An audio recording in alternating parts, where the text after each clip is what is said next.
E-way बिलमध्ये 3 update आलेले आहेत, जे की 1 एप्रिल 2025 पासून ॲप्लिकेबल आहेत.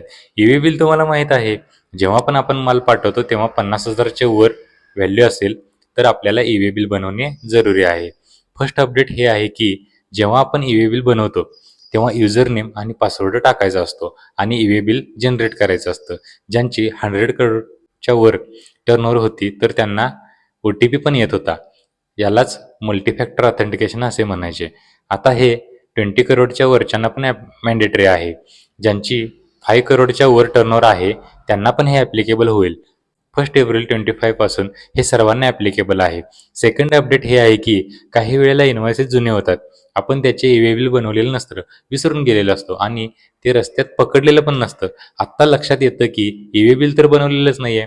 बाय चान्स कोणत्या असेसमेंटचा नोटीस न येवो व पकडायला नको तर लोक काय करतात की जुन्या इनव्हॉइसेसचा ई-वे बिल काढून ठेवतात. तर सरकारने मॅक्झिमम टाइम लिमिट ही 180 डेज दिली आहे. थर्ड अपडेट हे आहे की जर आपण ई-वे बिल बनवलं आजच्या डेटला, होऊ शकेल त्याला एक्सटेंड करावं लागेल. मग काही पण कारण असेल. आता माल पोहोचलाच नाहीये, ऑन द वे आहे, आपण एक्सटेंड करत राहतो.